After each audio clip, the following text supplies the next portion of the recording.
Hello and welcome to Comedy in a Nutshell, a podcast with me, your host, Mark Decano, a man who has seen the best and brightest of both established comedians and desperate wannabe newbies. And in all cases, without prejudice, I ask the same questions. Is this person funny? Do they put on a good show? And how am I going to get home? I love talking to comedians about comedy, and if you like to hear what they have to say as much as I do, then please like, subscribe, rate, review, and share the podcast. Thank you. My guest this episode is a writer, actor, voiceoverer, and stand-up comedian. She continues to play shows and festivals all over the world and is described by the comedy press variously as original, likeable, self-assured, and terrifically funny. Stand-up comedian Stella Graham. Hi. Hello. We could just dive right in if you're happy. Okay. Cool. Let's do it. What was comedy like when you were growing up? It was something that I would watch on holiday mostly because I grew up in Coventry and there wasn't like a local comedy club there.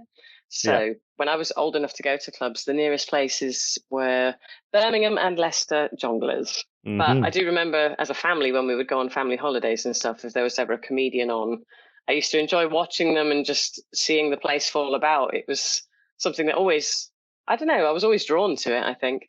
And in the house, I remember years ago, we quite liked Jasper Carrot. He was a big hit. I seem to remember a Lily Savage video that we cracked up at. And then as I got a little bit older, someone introduced me to one of Peter Kay's DVDs. And I remember watching Live at the Bolton Albert Halls years ago and thinking, oh my God, it felt like he grew up in our house. Like a lot of the things he talked about, it was so accurate, the observations, everything he said about, you know, the hobnobs and the rich tea biscuits. And I was like, I could have sworn my mum was the only mum I knew that bought rich tea biscuits. Like all my friends had like jammy Dodgers and Jaffa cakes and stuff like that. Or when he said, when someone phones and your dad's like, pen, I can't find, I'm going to buy a box of pens and put them next to his phone. And I nearly spat my drink out because my dad used to say that all the time. So I was like, oh my God. So I think those are some early ones I remember. I know my brother really liked Lee Evans. I think he had a couple of his videotapes. God, that's going to date this, isn't it? Yeah. And Eddie Murphy. I remember we watched it with him growing up. So yeah, always enjoyed comedy. Yeah. How long was it, do you think, before you sort of saw comedy as something that might be a career for you? Oh, wow. I mean, I didn't think of it as a career once I started because I had no idea. Could you earn money doing this? Was it enough? Would you get by? So it took a while, I think, because when you first start out, you don't earn anything. And then the first time you get money for a gig, I think I hosted, it was a band night and they asked if I'd MC it. And I was living in New Zealand at the time. And after the gig, the guy just handed me an envelope with $50 in and I felt like I'd won the lottery. I couldn't believe it. I was like, oh my God, and they're going to give me money? This is amazing. But then, I don't know. It took a while, I guess, of sort of seeing the level of progression and of where it could go. Because certainly in the beginning, it really is like pocket money. So yeah, it took a good few years, I think. Yeah. How long were you in New Zealand for? 5 years. And how did you find New Zealand humour or New Zealand audiences compared to English audiences? So, because I had never done stand-up in the UK before that, New Zealand was like my first experience of doing stand-up. So. Yeah, I would say in the very beginning, it used to shock me at times, some of the jokes that I would hear, like some of the stuff they would say about things like Asian drivers. Because I was coming from the UK and I was like, oh my God, you'd never hear that. Even on TV, they had a TV panel show called 7 Days. I think it's still running. And I'd hear jokes on there about that. And I'd just be like, you'd never say that back home. It felt like something from years ago. Like it felt like a little bit dated in some ways. But then for the most part, I'd say a lot of stuff. They had a good sense of humor. I'd say Kiwis were quite a laid back bunch, but certainly you could go down to the club and see, you know, the top acts just tear the roof off, and it was great fun to watch. So I'd say fairly similar to British, with some stuff that felt like it was fresh from the 70s. I don't know, just some stuff that was like, to my ears, certainly felt a few years behind where the UK was. Right. They weren't so PC. Maybe it's different now. I haven't been there for years, but it was a bit of an eye-opener in the beginning. And you were part of the Comedy Hangover podcast. That was UK comics in New Zealand, wasn't it? It was, yeah. So I before I did stand up, I did radio. Yeah. Yes. And I had access to radio studios. And at the time, this was before like everybody had podcasts. This was a long time ago. Mm. And my fella, he's in radio, he was into podcasts, and he was like, you guys should do a podcast. Because once I started doing stand-up, my interest shifted 100% to that, and radio felt less interesting. So me and two of my friends that I met in New Zealand, they're both from the UK. It was a guy called Ruben and another lad called Danny. They're from Barnsley and Liverpool. And we just used to get together. I mean, this is like years ago, so we didn't even really know what we were doing, but it had a structure to it. Like we had segments of the show, but it literally was we would go into one of the empty studios at the radio station on like a Sunday or something, and the boys would bring a 12-pack of Heineken and I'd bring a 6-pack of cider, and we just used to sit there and talk. And the thing is, we'd record the whole thing, but further into the episode, like the more drunk we got, the more slurry it would become. So I'd be like, all right, boys, we've got to land this. So then we'd get the audio. It was so much fun to record. And then I would be, this is really bad, but I'd be at work the next day listening to the audio, just cracking up, just howling, being like, that's unbroadcastable. We've got to cut that. Just trying to make it into what we could. And then I'd send the edits over to Tom, who's my fellow, and he'd cut it up for us and make it sound good because he's a radio producer. That's what he does. And yeah, I loved it. It was really good fun. And I wish we'd kept it up, but at the time, one of the guys, Danny, moved back to the UK. So it was sort of like, well, it's not going to sustain now the time zones. And we didn't really have things like Zoom at that time. But no, it was really good fun. I think it was around about like 2010. So it was like well ahead of the podcast boom. So I kind of wish we'd stuck with it. When you started doing stand-up, and obviously you said your focus shifted to that, was there anything that surprised you about it? I suppose because it was all new. Everything was a surprise. Like I didn't know when I started. I literally knew nothing. Like I went along to the club. I started by going along. I think I was on a date, and it was like, what is there to do in Auckland on a Monday? Is there a comedy club? And we found one. Went along and just saw like 10 rookies getting up for the first time, and the standard, God bless them, because we're all terrible in the beginning. It wasn't amazing, and it certainly felt attainable. So I was like, right, I think I can do this. But I didn't do a course, so I wasn't really taught anything. I sort of learned the long way round and just got up and did it. And then I bought a book and started to piece things together, but I didn't really understand. I knew like the basics of joke structure, but not any great detail of it. And I didn't know anything of the UK scene, things like the Edinburgh Fringe. All the terminology was sort of new to me about what's an open spot. You know, this was all new language to me. I didn't know what that was. I didn't really factor in the travel, because in New Zealand at that time, there was only one comedy club in the whole country. Oh, wow. So that was my local club. I lived in Auckland and it wasn't far away. So couple that with moving back to the UK and then suddenly driving to Plymouth on a Wednesday night, it's quite different. So I think I didn't factor in the late nights, the driving home, the travel chaos, and sort of how the progression goes. And I suppose often being the only girl in the green room for a long time, there wasn't so many girls around. I know that's getting better now. So yeah, there are a few things that I just had no idea about. Yeah. So when you went out on stage for the first time, what was going through your mind? Oh my God, my arse! I think it was.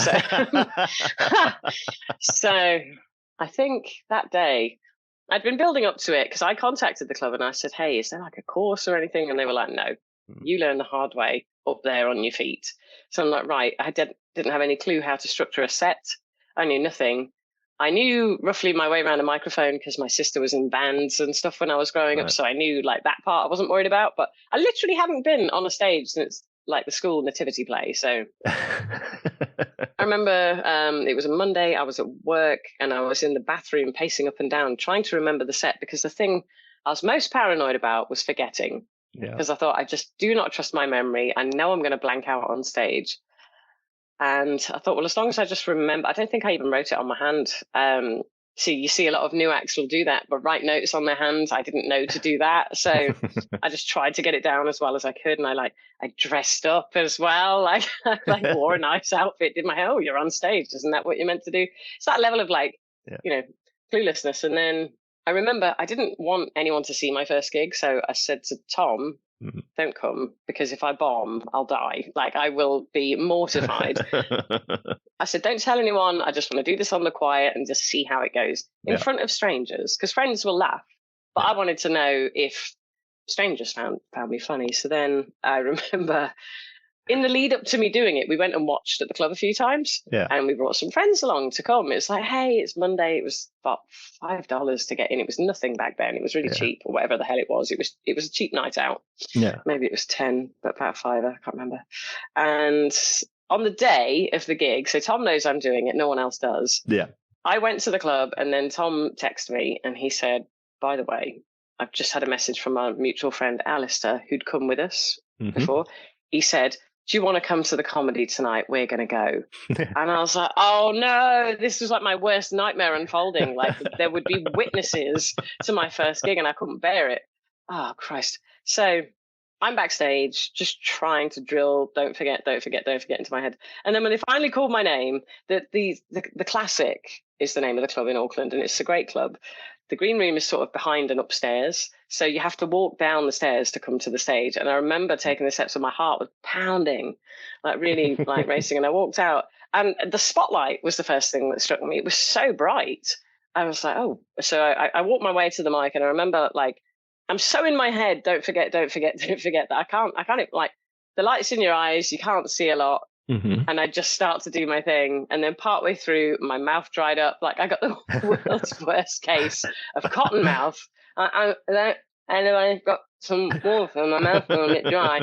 So another act came and gave me a pint of water, and I took a swig of it. And then I made a joke off the back of it, which got a laugh. It's a really crass joke about drying up and being a virgin or something like that. It got a laugh, and then I was able to continue. But all I remember is being in the light and not really being able to see the crowd, but all I could see was front and center audience. They were the only ones that were kind of partially lit by the light, and sitting there front and center was Alistair and friends right there, front and center, witnessing my first gig. And I thought, oh, Jesus. And because I was so in my head trying to remember the lines, you know that sound you get when you pick up a seashell and you put it to your ear? Yeah. It was like that kind of, so I'm blinded in the lights. I've got this, my mouth's going dry, but I got through it. And I remember coming off stage and walking through the club to get to the bar, and there were a couple of ladies, middle-aged, whatever, and they were like, oh, you were really good. And I remember thinking, was I? I don't even know what just happened. But it meant a lot that they said that, because I think I was so unsure of how it had gone. And then the club emailed and said, hey, Stella, we'd love to have you back. And little things like that makes such a difference, because I was just so unsure. I was like, did that go well? I had no idea. So they've invited me back, which I think to this day I still am grateful for. And I did the second gig, kind of similar.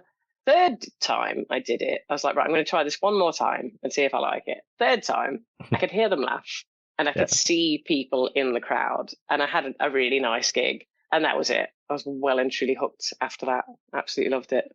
I remember audience coming up and chatting to me in the bar after, and they were like, come out with us. And thinking, this is amazing. And that hasn't happened since, actually. I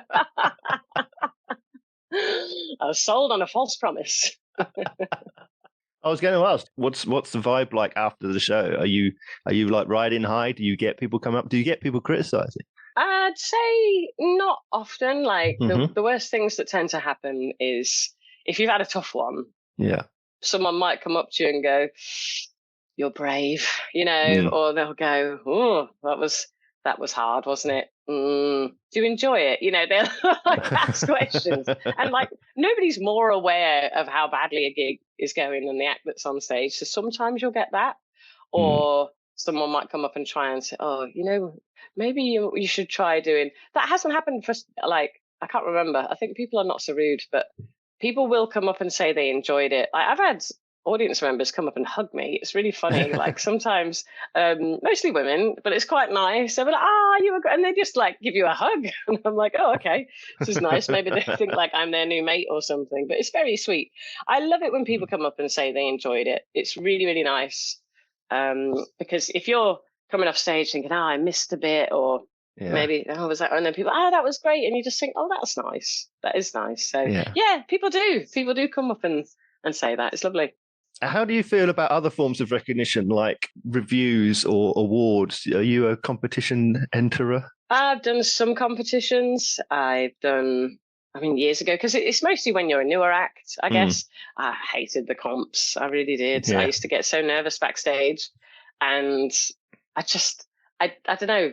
I never really felt like that was the best place for me to sort of really thrive. I made the final of something, Newbury, whatever it was. But yeah, the nerves. I just used to get super, because you want to do well. Yeah. But then you're up alongside everyone doing their best stuff, and I didn't really like the format of it being like a competition so much. Yeah, reviews can be the highs and lows, I'd say. Like you can have some that just absolutely tear you to shreds and you just feel like jumping off a bridge. And then you get some where it's like, amazing, so-and-so gave me 4 stars, and you're really happy about it. So it's quite an up and down feeling. Yeah. And how does that translate to your festival experience? Well, I think going back to the cluelessness of how I started, I knew nothing about, when I was growing up, I hadn't even heard of the Edinburgh Fringe, because nobody I knew in Coventry talked about it. I didn't know what it was. I'd heard of the tattoo. I knew what that was because my mum would put it on the telly, but I didn't even know what the Edinburgh Fringe was. So by the time I sort of started doing stand-up in New Zealand, one of my friends was moving back to the UK, and she said, I'm going to go and do the Edinburgh Fringe. And I was like, oh, what's that? I didn't even know. So by the time I came home, I'd say I made a mistake in doing my first hour sooner than I should have, because the natural progression, I'm sure the listeners will know this, but you start with your 5 minutes, work to 10, 15, 20, half an hour, and so on. Yeah. But I made the leap to doing an hour-long solo way sooner than I should have. The first year that I did the New Zealand festival, I did a split bill. There were 4 acts, and we did 15 minutes each. Yeah. That's all right, because that's probably all you've got at that point that's good. And I emceed a show for friends of mine, and that was fine. And then the following year, it was in my head, build up in increments, do 20 minutes, or maybe split a half-hour show with somebody. Yeah. And my friend said, don't be a wuss, essentially. Weren't the words she used. And she said, do an hour. Right. And I was like, okay, maybe I'll do that. And it was a stretch. It really was. I had, I was trying to fill an hour rather than having so much good stuff. I had to cut it out to make this incredible hour. I was using PowerPoint. I had songs. It was ridiculous. And that show I ended up doing. And then I was moving back to the UK. And I was like, I've done an hour now. So I'd heard about this Edinburgh thing. Well, why don't I go there? I didn't know about the best newcomer thing in Edinburgh. Not a clue. I didn't know that many acts will just do like a 40 to 45-minute show so that they're out of the running for this newcomer thing. I knew none of that. So I totally squandered my first hour in Edinburgh with probably the worst hour I've ever done in my life. And it was just cluelessness. I didn't understand the structure of Edinburgh shows, what they were about. I thought you just would be funny for an hour. That was it. And I invited people along, and my God, I shouldn't have. I got some dreadful, heartbreaking reviews, actually. It was really like confidence crushing in the beginning. And people who were like, agents. And it was just, I basically made all the mistakes that you could. I've done them. So my beginning was calamitous. And then by the time I'd done Edinburgh once, I was like, I'm bored of that hour. Why don't I go and do it again next year? And as a newer act, I just don't think you're equipped to turn over a really good hour in that amount of time. I mean, you look at some of the pros that release specials on Netflix, they need more than a year to go and write the stuff, road test it, do all of that. but there's sort of no barrier to entry in Edinburgh, is there? If you can get a show, you can put one on. So yeah, that wasn't great. You mentioned about the nerves. Do you still get nervous before you go on stage? Not so much now. I think I gig so much more now. Yeah. And I think in the beginning, if it was something like a tryout spot for a club that you wanted to be in, yeah, or if there was someone in that's like maybe an agent or a reviewer or something, anything that would tip it from being just like a normal night where there's something riding on it and you think, oh, I hope I don't get a bad review, or maybe I'll get a good one, or if I do well at this gig, maybe they'll book me. Anything where there was like a little bit of that, probably. Whereas now, I think I've been doing it a good while now, and my diary's busy, and just you get match fit. Like when you're gigging a lot, it doesn't feel unusual to just step on the stage anywhere. It's like, oh, it's another crowd, another mic, another crowd. So you do get a lot more comfortable. I'd probably say sometimes if it's like a big theatre or something, I might have a little flutter just before I go on, but it's compared to what it was. I mean, no, like in the beginning, there'd be like a bathroom ritual before a gig, and that's gone now. So yeah, I'm a lot more comfortable now. Are you happier as an actor or as an MC? I like both. Mm-hmm. I'd rather be an act than an MC because I think it's quite easy to get stuck MCing, and I think it's easy once you can MC. If there's anyone new listening to this, it's easy to MC. It is once you've been doing it for a while. It really is a doddle, and if you've got a nice crowd and stuff. But I don't think if you want to become better as an act, I think it's better to not just MC. I think to do a set and be an act and do material is what I prefer, but I have a lot of fun when I MC as well. So sometimes things happen in the room and you just get to mess about. But I think in terms of developing and becoming a better comedian in the long term, I think it's better to do spots, do an opening set or a middle or whatever. That said, I did MC a gig last night, and some of the stuff, the crowd were nuts. Some of the things you hear are really fun. So it's a lot of fun to MC, but I think long-term career-wise, I think it's best not to only do that, certainly for me. Yeah. I do like being part of a mixed bill with other comics.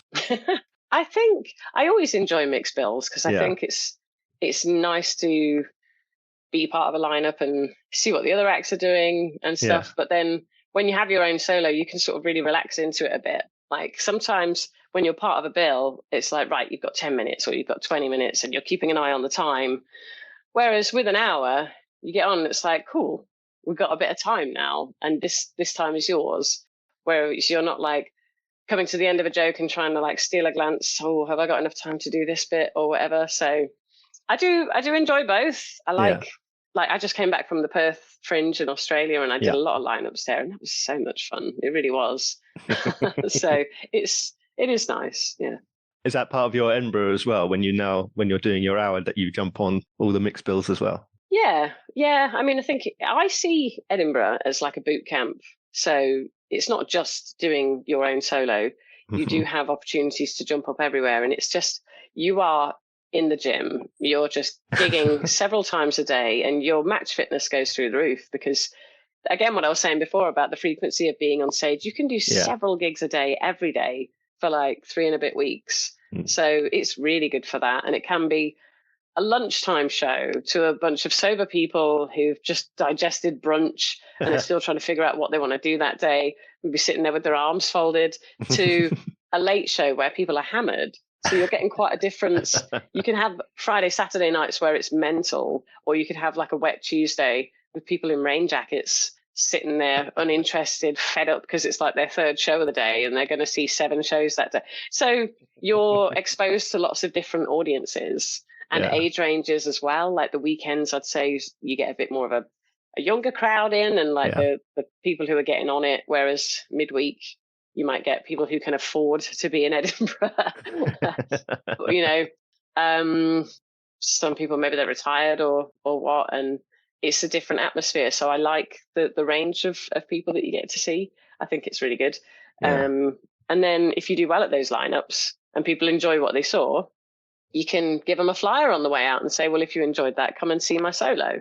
Yeah. And if you've done really well at a lineup, stay and give out flyers, because they're like, we want to see more of you. Yeah. Yeah. I know, obviously, you just said you're running around doing as much as you can, but do you go and watch other comedians as well? Are you a good audience Always. member?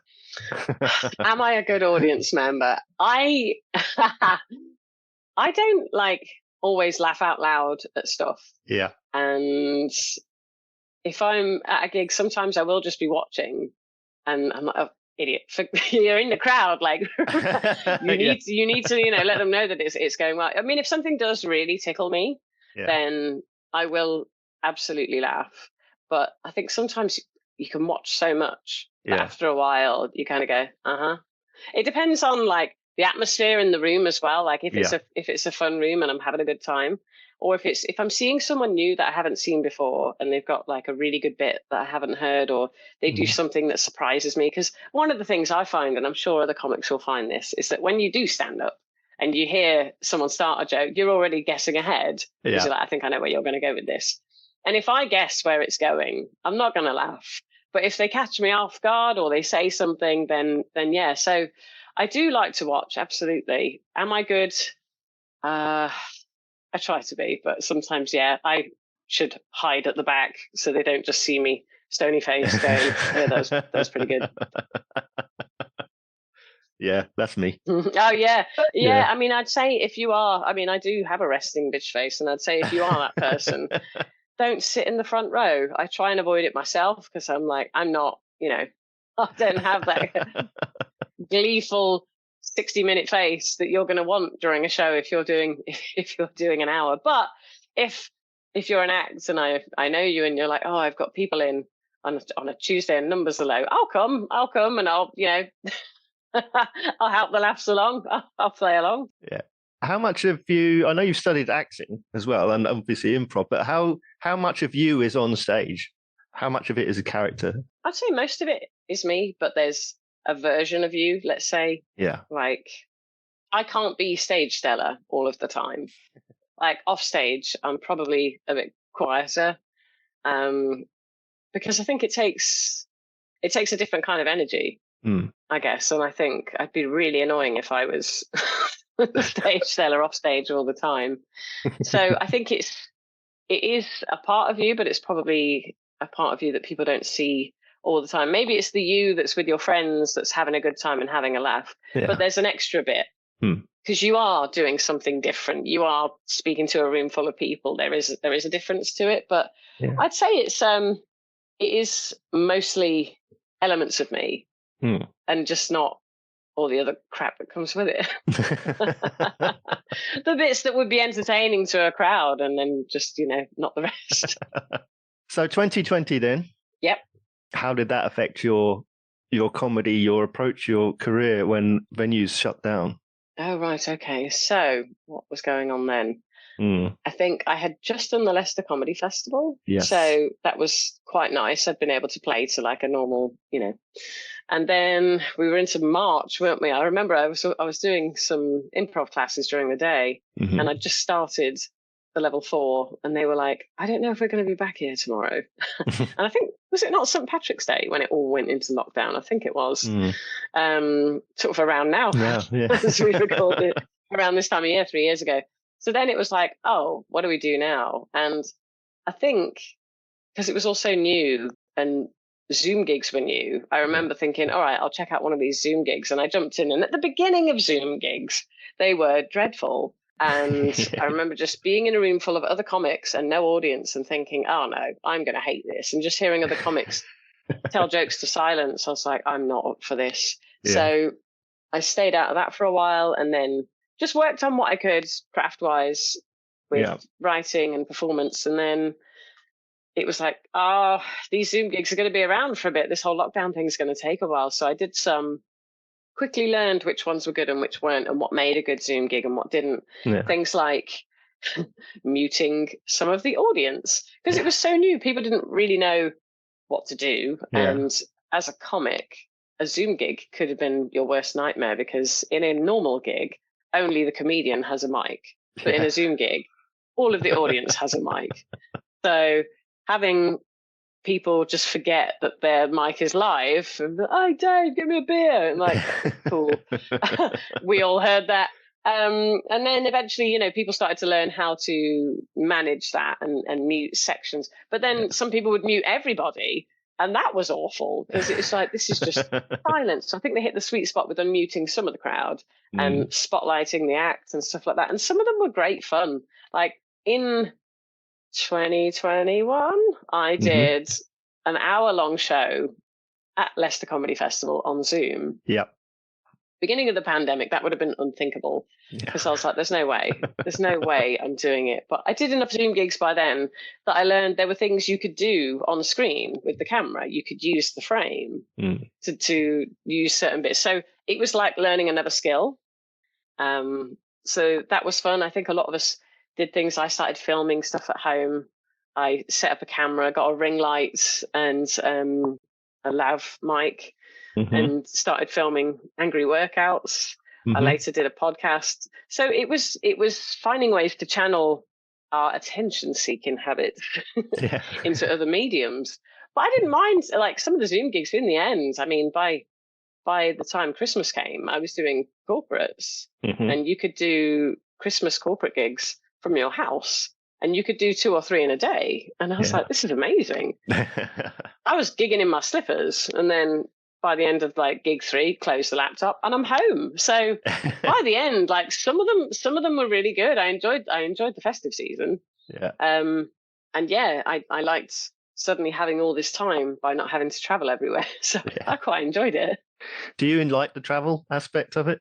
I went to Perth and I loved that. I mean, getting to go to Australia, especially after we've not been able to travel for a few years, was so fun. I got to stay with someone that I met in Auckland and lived with years ago. I went and did all these shows in a city I'd never gigged in before. And there's a nice sort of hangout environment as well with the other comics who were there. Yeah. Like often when you're home and you travel, if you get on a train or you drive somewhere, you finish the gig, and depending on where you live, certainly for me anyway, I'm always like, I got to get back because of the last train, or I got to drive because it's a long ass drive home. So I don't always get to hang out with the acts afterwards. Whereas in Perth, I was like, I'm staying here. We can hang out for a bit. So it was nice getting to spend a bit of time with acts afterwards. I enjoyed on the way home. I went to Singapore and did some shows there. And I love being able to do stand up and travel. They're like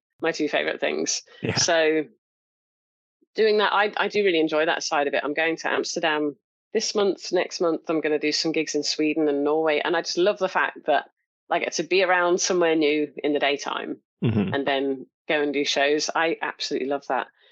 The domestic side of travel, I'd say I am on trains a lot and I do drive a lot. And I don't mind it if I'm moving.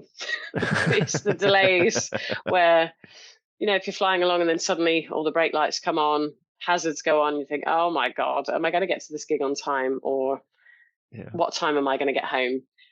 Driving home late from gigs is less fun, I'd say, especially if you hit roadworks and diversions. Yeah. I've had a couple of nightmarish journeys home where I've been trying to get back and I've hit diversion signs, and then suddenly I'm God knows where, and then there's no more diversion signs, and now I don't know where I am. And if you've got any sort of sat nav, Waze, Google Maps, it will just direct you back to the route because it doesn't know about these roadworks. And like I've actually had to phone Highways England and say, look, I am so stuck. I don't know what I'm doing. I'm somewhere.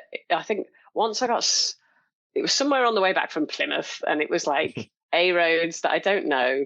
Yeah. Or once was on the way back from Norwich, and I just had this horrendous, and they're very nice, by the way, if you talk to them. This lady, she was like, I'll stay on the phone with you and we'll work it out together. She managed to figure out where I was, talked to a colleague, and they're like, okay, so these are some roadworks we didn't know about, but if you go this way, this way, this way, and they like guided me home. But at the time, I think when you're tired and you're driving and it's like this diversion, do I need to get fuel now? Like, how long is this going to take? Fuel's expensive. So if the journey home doesn't run smoothly, I really hate that. Yeah. But if you just manage to get home and everything's fine, it's great. But of course, roadworks happen at night. and stuff like that. So that part of it, I don't enjoy. You mentioned about the podcast that you started with the lockdowns. Tell me about it. So tell me about it. Tell me about it. Now, this was a fun little thing that it was me interviewing people, trying to learn stuff because everybody knows something, right? So, and I interviewed there's a Michelin chef on there, Paul Foster. I've interviewed an MP. I interviewed several comics. People who there's like one of them, there's a doctor. It was just a really fun thing to do, to just ask people stuff, because I mean it's a fun way to learn, isn't it? You can read all you want, but talking to people and having them tell you stuff about their experience is great. So I did really enjoy doing that. I just think that once gigs opened up again and stuff, it sort of went on the slide while I was busy out and about. I would like to bring it back, but it's just finding time to fit in everything now. The travel does eat into a lot of that time, to be fair. Yeah. So what's been then so far your best moment? Best moment. And we're going to ask worst moment as well. So oh yeah, absolutely. I think there's a couple of things that stand out in my memory. I think the first time I played a big venue, and that was in New Zealand. It was at the it's called the Pacific Event Centre. A friend of mine ran the World Cyber Games. If you're not familiar, it's sort of described as like the Olympics of computer gaming. And the New Zealand qualifier was being held in Auckland. There were 750 people at the event, I think. And they said, look, they're playing games all day. They might want to come to a comedy night in the evening. Can you put on a night? So I just curated an evening of me and my friends. Yeah. And we went, and we were in this massive theatre. And I think it was one of those moments when you go from being a newer act to, some nights, I know I said I only gigged at that club in Auckland. I did set up a night of my own at a small bar called Snatch, because with a name like Snatch, they're obviously going to want a comedy night. And it was small. Yeah. So to go from just playing, I think I did a gig in like a coffee shop, you play these little venues, so suddenly stepping out in a theatre in this huge room, I think the place held about 750. There weren't that many in the crowd. We didn't fill it. There's probably a third of that or something. But suddenly it felt like a real, oh, wow, moment of like being backstage in a big theatre and stepping out and having fun with friends and knowing my friends could go up and just having a real giggle and thinking, wow, this feels like a real big step up. I do enjoy a good theatre gig, actually. I think they can be a bit hit and miss, but you've got so much room on these big stages. Yeah. So that's probably a highlight. I think feeling after having done my first Edinburgh, even though I didn't love the show, I think the first show went all right. And the feeling of it's another milestone, I think the first show I did in America was nice. I did a spot at the Comedy Store in LA and just had a really, really fun time. So there's a few nice highlights along the way. Yeah. It's all about the downside. I mean, people love the misery more than the joy, don't they? Yeah, I think the worst bomb that I remember that stayed with me for a while was Liverpool. I had, before moving back from New Zealand, I'd done the Adelaide Fringe. Yeah. And I did well at a gig somewhere, and someone gives me a card and says, hey, you should come and do my gig. And it was Baby Blue in Liverpool. Oh, great. Yeah, I'll book it in when I come home. Can't wait. And then I drive all the way up there, and it's a long bloody way from where I'm living. I'm sort of near Surbiton, Chessington, around there. So it's a good trek. Yeah. I get up there and, they hated me. I just remember thinking, what? And there's a group of like elderly ladies in the front. And I remember during a particularly silent moment, one of them just looked up and went, you're a dirty bird. Just being like, oh my God. And I came off stage and I felt like shell-shocked because I was like, what just happened? And I was at the back. And even worse, I'd offered like a friend of mine, he was going to get the megabus home and he knew I was driving, and he's like, hey, can I jump in the car with you? Split the fuel. I said, yeah. And I'm like, after a bomb, I'm going to have to sit there with someone else who's done better and just feel like a right twat. And I remember standing at the back of the room, just processing it, thinking, oh my God, and knowing I've got the long drive ahead. And then this couple were sitting at the back, and one of them, he went, "Excuse me," and I was like, "Oh no, what are they going to say? Are they going to tell me I was diabolical or something?" And I said, "Yeah," and he went, "We just wanted to say we thought you were really good. I don't know what's going on." And I remember thinking, "Oh my, I'm so," and this is what I mean about when people say something to you after a gig. Yeah. I remember thinking, "Oh, thank God." Like, I was like, I'm not nuts, am I? Was it as bad as I thought it was? And just someone saying something nice was the difference between me like Googling rope on the way home and just being like, I should quit immediately. This is terrible. But yeah, I still think I've not been back. I'm due to go back later this year, but it was a long time ago, and I was like, I'm going to avoid Liverpool for a while after that. You're talking about being in the car home. Do you share horror stories with other comics about venues or what have you? Oh, yeah, we love it. I mean, I think it's quite like a bonding thing as well. Like if one of your friends comes up to you and goes, "Oh my God, I absolutely died on my hole last night." Everybody wants to know that. "Oh, well, what happened? Where was it?" And I think because it gets boring if someone's like, "Oh, smashed it last night. Yeah, great." Whatever, we all have good gigs, but it's the bad ones where you go, because it's almost like, how bad was it? What happened? Like, I just heard about a gig recently, and I've not had a chance to check in and hear if this is, I'm sure it's probably true, but a fight broke out at a gig, and I really should check this before I talk about it, but I think Phil Nicol was on stage, and while they were fighting, he started playing country music on his guitar. Yeah, that sounds right. Yeah. And I don't know, like narrating it or something. And I'm like, I wish I'd been at that one. Like that sounds hilarious. So there are fun stories that go around, and I can't wait to catch up with him and ask him about that. So yeah, we do. We love to share those because they're just more entertaining. The expectation really is that it'll go well. They've come out for a laugh, you do your thing, everyone has a good time and goes home. But yeah, the ones where it goes bad, it's just a little bit of joy, and you have to share. You gotta give your bad ones as well. Yeah. What are the most important lessons you think that you've learned? What are the things that you take with you from show to show, and I must do this, I mustn't do that? If you're the MC, do a sound check. Absolutely. 100% do a sound check, because there's nothing worse than just strolling up and starting the show and it's like, oh no, this is terrible. So make sure you're there in good time. I think it's horrible to be running late, stuck in traffic and getting a sweat on and then freaking out the other people because you haven't arrived. I would say, what else? There's so much. I mean, there's so there's so much you need to know as a beginner to learn. Watch all you can and record your shows. Watch your recordings back. Don't just take audio. Watch the footage. You might just see that you're doing something weird with your arm that you didn't know, and you won't pick that up on audio only. I would say people talk a lot about, write every day. Work on your performance. Yeah. A lot of people just think, if I just sit and write jokes all day. But if you stand there and drill it out like a speaking spell, you might as well not be up there. So I think it's just as important to focus on performance. Watch a lot. Watch and learn from people. Watch how they do things. If you're serious about it and you really want to get good at it, then I think that's hugely important. I feel like there was something else about the sound checking thing that I was going to say, but I can't quite remember. That was it.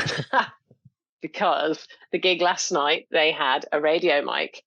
For the love of God, if you or anyone you know is running a comedy night, I swear to God, please don't use radio mics. I can't stress this enough. It's the single most important piece of kit.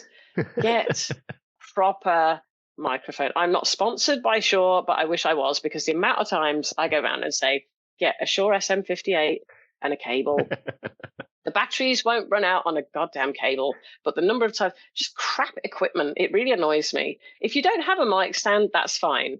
I can live with that. But don't neglect things like the lighting and the sound, because if you get those elements right, the acts can do their thing. Yeah. But it will be on my tombstone, I swear to God. I always bitch about Is there a spotlight? Because I've run gigs myself, and I think if you get those bits right, it's a nice environment for the acts to come in and do their thing. Yeah.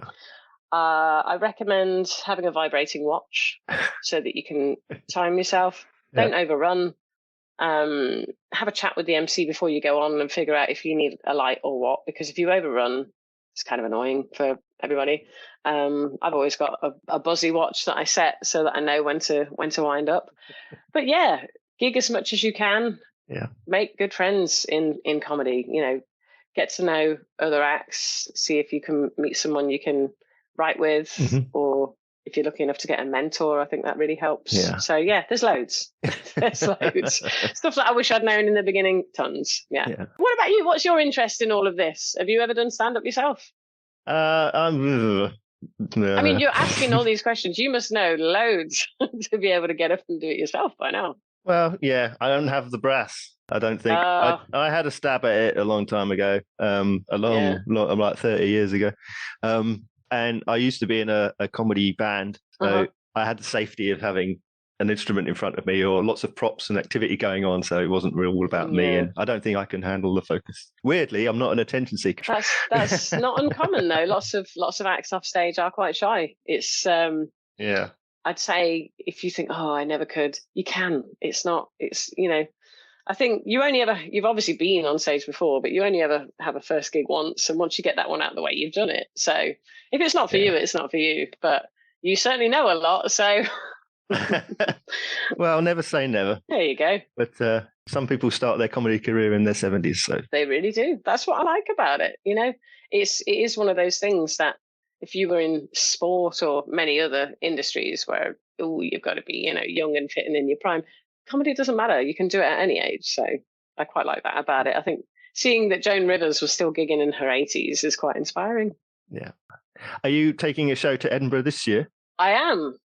Yeah. I generally try and go every year if I can. I'm one of those horribly lucky people that has friends who live in Edinburgh and they have a spare room and they're kind enough to let me stay with them. Shout out Gordon and Taryn Lundy very much. Thank you for letting me stay every year. And when I know that people are just having to sell kidneys to pay for accommodation in Edinburgh, so I do. Yeah, I try and go every year, and I'm going to go this year. I'm booked in. Do you know yet what your show is about? I know my mum is going to feature quite heavily in it. Yes, there's going to be lots in it about her. She's quite a character, but I'm still sort of moulding it at the moment. Yeah, but it's funny the things they say about, you really do turn into your parents as you get older. And what of those traits am I keen to keep and shake off? Yeah. So how can we find out about you? How can we find out where you're gigging? I'm pretty all over the internet. If you put Stella Graham into Google, I've got the .com web address. I'm on Instagram and Twitter as Stella Graham. I think Facebook, it's Stella Graham Comedian. So I used to work in tech, as the kids call it. It was IT in my days. So I made sure to register Stella Graham. Yeah, Instagram, Twitter, all of those things, stellagraham.com. I think I'm on. Yeah, I have TikTok as well. There's so many things. And YouTube. So yeah, you should be able to find me on any of those. Okay. What have you got coming up? So I think I've got a trip to Amsterdam next week. This weekend, where am I? I'm flying up to Edinburgh and Glasgow. And then I'm off to Amsterdam later this month. Following month, I'm going to do some gigs in Sweden and Norway, which I've never done before. Yeah. I've never gigged in Amsterdam before. So that should be quite exciting. I'm really, the travel side of things is really fun. More of the same, really, just gigging, writing, traveling. It's all good. So finally then, Stella, can you please sum up for me what for you is comedy in a nutshell? What for me is comedy in a nutshell? I mean, comedy or stand-up comedy, because that's so broad. Well, it's for you to interpret however you wish. Okay. Comedy in a nutshell, I think, is something we need because without it, life would be so boring. If you didn't find extra things to laugh about in life, if we didn't have... I love the fact that stand-up is my world. I know there's lots of other forms, but the one I'm mostly interested in is stand-up. I love the fact, and I'm saying this hot off a gig last night when they were just bonkers. This was just a Wednesday and they were nuts. There's something so fun about being in the room. And even when I'm not on stage, I can be watching another act absolutely murdering. And I get the fun of laughing at the joke that I've just heard. And then the fun of looking at people in the room howling. And there's something so enjoyable about that feeling. Yeah. Like I see people laughing and turning and looking at their friends laughing. And I think being in that live environment is so, so fun that I think that's the joy of it, isn't it? It's sort of shared laughter, being able to laugh when all kinds of shit is going on in the world, still finding stuff that you can laugh about and the joy that brings and the endorphins and everything. That for me is comedy in a nutshell. Perfect. Thank you so much for being with me today. I really, really appreciate it. Thank you for having me on. It's been a real joy chatting to you, Mark.